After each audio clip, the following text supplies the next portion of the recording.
Nope. This is not an April Fool's Day trick. Hey, what's going on, guys? It's Kevin Zwicker from Fast Count coming at you. And before I get into this video, please remember to hit the like button and subscribe. Hit the like button and subscribe. Hit the like button and subscribe. So what comes out as a shocking and very sad news break earlier in today, it was announced by R-Truth himself on his social media accounts that he will be getting released by the WWE. Now, this is something that I think from a booking standpoint, right, makes no logical sense whatsoever. This is a guy who was just on Saturday night's main event in a match with John Cena. For me, with this retirement tour, I feel like every single time that we have John Cena be on our television screens, it should be for something that is important or progressing towards another important milestone in his story, right? For this retirement tour. And the fact that they had a guy have a match with him, knowing that they were going to release him, is just booking malpractice, right? And from a logical standpoint, why wouldn't it have made more sense that you would have had John Cena just destroy this guy in the middle of the ring if you thought you weren't going to bring him back, right? But this is a move that's being universally panned by not just his former WWE coworkers, but by everybody across the wrestling industry, from fans to people in AEW to people in TNA. This is a guy who has been universally beloved by everybody in the business for as long as he has been in it. And it's just a sad reminder, man, that this is not your daddy's WWE, man. TKO is ruthless. If you are a fan of the UFC and you keep up with that, you know that they are having this reputation of being a company that will pinch as many pennies and save and cut as many corners as they possibly can to make a profit, right? And from the beginning, when this transition was happening from Vince McMahon to TKO, I feel like anybody that was going to be the recipient of WWE from Vince McMahon was going to be praised, at least from the beginning, right? Because ding dong, the witch is dead. We now got Vince McMahon out of the picture, right?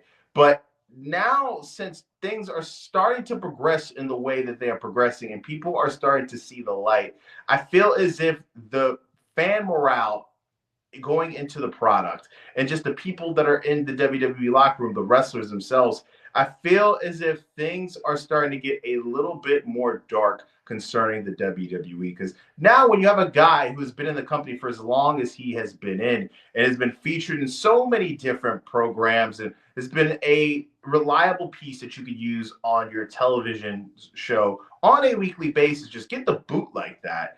Nobody is safe. Right now, there's rumors going around that Gunther could possibly get the boot next because he has been cleansing his social media of all WWE content. I think that's just people overreacting. I think that probably has nothing to do with his future in the WWE. But it's just sad, right? Nobody is safe.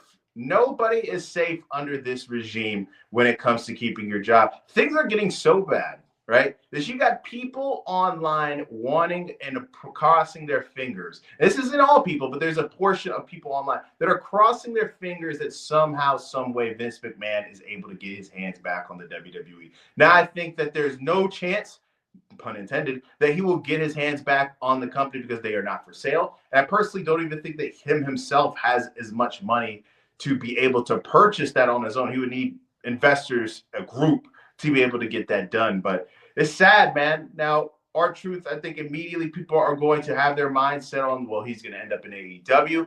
I don't think that's the move for both of them. I think that a spot that would work for him and for the company that would do well for him and that would, highlight his talents would be TNA. Now, from a money perspective, I don't know if they'd be able to afford him, but I think that that would be the place where they could use him the best, because TNA is something that, they have leaned into the comedy angles, guys like Santino and other acts, Joe Hendry. He would be in an environment that would be familiar to him because there's also ex-WWE people that work there as well. They have that partnership with the WWE. So it wouldn't be that hard of a transition from him going to WWE to them, or he could possibly go on this indie run where he could remind people how good of an in-ring athlete he is. You guys don't remember, this is a former NWA champion. This guy can go. He just hasn't had that opportunity at WWE because he's been shoehorned as this comedy character. But let me know what you guys think in the comment section, man.